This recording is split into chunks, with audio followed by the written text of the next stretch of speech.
തെരഞ്ഞെടുപ്പ് ചട്ടം ലംഘിച്ചുവെന്ന പരാതിയിൽ പത്തനംതിട്ടയിലെ LDF സ്ഥാനാർത്ഥി ഡോക്ടർ TM തോമസ് ഐസക്കിനോട് വിശദീകരണം തേടി ജില്ലാ കളക്ടർ. തോമസ് ഐസക് സർക്കാർ സംവിധാനങ്ങളെ പ്രചാരണത്തിന് ഉപയോഗിക്കുന്നു എന്ന UDFന്റെ പരാതിയിലാണ് നടപടി. ശ്രീജിത്ത് ശ്രീകുമാരൻ വിവരങ്ങളുമായി. ശ്രീജിത്ത്, KDISC ജീവനക്കാർ, അതുപോലെ തന്നെ ഹരിതകർമ്മസേന, കുടുംബശ്രീ തുടങ്ങിയ സംവിധാനങ്ങളെയൊക്കെ ഈ തെരഞ്ഞെടുപ്പിൽ ഉപയോഗിക്കുന്നുണ്ട്, ജോലി വാഗ്ദാനം ഉൾപ്പെടെയുള്ള കാര്യങ്ങൾ പറയുന്നു എന്നൊക്കെയുള്ള ആരോപണമാണ് UDFന്റെ ഭാഗത്തു നിന്നുണ്ടായിരുന്നത്. ഇപ്പോൾ അതിൽ കളക്ടർ വിശദീകരണം ചോദിക്കുമ്പോഴാണോ തങ്ങൾ ഉന്നയിച്ച ആരോപണം ശരിയാണ് എന്ന് UDF ആവർത്തിക്കുന്നത്? ഇതിൽ എന്താണ് ഡോക്ടർ തോമസ് ഐസക്കിന്റെ പ്രതികരണം?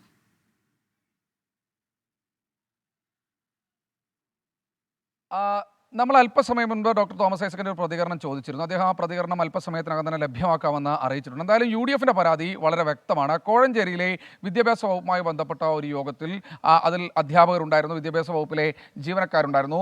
ഈ യോഗത്തിൽ വെച്ച് തോമസ് ഐസക്ക് ആ യോഗം കഴിഞ്ഞ ഉടൻ, സർക്കാർ സംവിധാനങ്ങളുടെ യോഗം കഴിഞ്ഞു എന്ന് പ്രഖ്യാപിച്ച ആ ബാനർ മാറ്റിക്കഴിഞ്ഞ ആ സ്ഥലത്തേക്ക് ഇടത് സ്ഥാനാർത്ഥി ഡോക്ടർ TM തോമസ് ഐസക്ക് എത്തി വോട്ട് ചോദിക്കുന്ന, അല്ലെങ്കിൽ അവരോട് കാര്യങ്ങൾ സംസാരിക്കുന്ന ഒരു ചിത്രമാണ് ഇത്തരത്തിൽ വ്യാപകമായി പ്രചരിക്കപ്പെട്ടത്. ആ ചിത്രവും അതിൻ്റെ ദൃശ്യങ്ങളും അടങ്ങുന്ന തെളിവുകളുമായാണ് ഇത്തരത്തിൽ UDFന്റെ ജില്ലാ കൺവീനർ അടക്കമുള്ള ആളുകൾ ഒരു പരാതി തെരഞ്ഞെടുപ്പ് കമ്മീഷന്റെ പത്തനംതിട്ടയുടെ ചുമതലക്കാരനായ ജില്ലാ കളക്ടർക്ക് നൽകിയിരിക്കുന്നത്. അങ്ങനെ ആ ജില്ലാ കളക്ടർ അതിലാണ് ഇപ്പോൾ ഒരു വിശദീകരണം തേടിയിരിക്കുന്നത്. ഇവർ പറയുന്നത് നഗ്നമായ ചട്ടലംഘനമാണ്. നേരത്തെ കുടുംബശ്രീ അംഗങ്ങളെ വിളിച്ചുകൂട്ടുന്നൊരു പരാതി UDFനുണ്ടായിരുന്നു. ഇതുകൂടാതെ ഹരിതകർമ്മസേന അംഗങ്ങളെയും തൊഴിലുറപ്പുകാരെയും ഒക്കെ വിളിച്ചുകൂട്ടുന്ന പരാതി അവർക്കുണ്ടായിരുന്നു.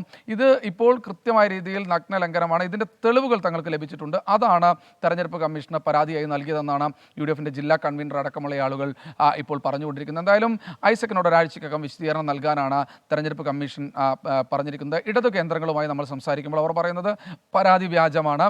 ഒരു സ്ഥാനാർത്ഥിക്ക് വോട്ട് ചോദിക്കാം, അവിടെ കുറച്ച് ആളുകളുണ്ട്, ആ പ്രദേശത്തേക്ക് അത് യോഗമാണ് എന്ന് തങ്ങൾക്കറിയില്ലായിരുന്നു, തങ്ങൾ അവിടെ ചെല്ലുന്നു, അവിടെ വോട്ട് ചോദിക്കുന്നു എന്നൊരു വിശദീകരണമാണ് അവർ നൽകുന്നത്. സ്ഥാനാർത്ഥിയുടെ ഒരു ഓൺ ബൈറ്റ് തന്നെ അല്പസമയത്തിനകം നമുക്ക് ലഭ്യമാക്കാമെന്ന് അറിയിക്കുന്നു. എന്തായാലും തെരഞ്ഞെടുപ്പ് രംഗം ചൂടുപിടിക്കുന്ന സമയത്ത് ആദ്യ പരാതി തോമസ് ഐസക്കിനെതിരെ വരുന്നു. അതിൽ തെരഞ്ഞെടുപ്പ് കമ്മീഷൻ വിശദീകരണം തേടുന്നു. ഒരാഴ്ചക്കകം വിശദീകരണം നൽകാനാണ് ഇടതുപക്ഷത്തിന്റെയും ഡോക്ടർ TM തോമസ് ഐസക് തെരഞ്ഞെടുപ്പ് പെരുമാറ്റച്ചട്ട ലംഘനം നടത്തിയെന്ന പരാതിയിലാണ് ഡോക്ടർ TM തോമസ് ഐസക്കിനോട് ജില്ലാ കളക്ടർ വിശദീകരണം തേടിയത്.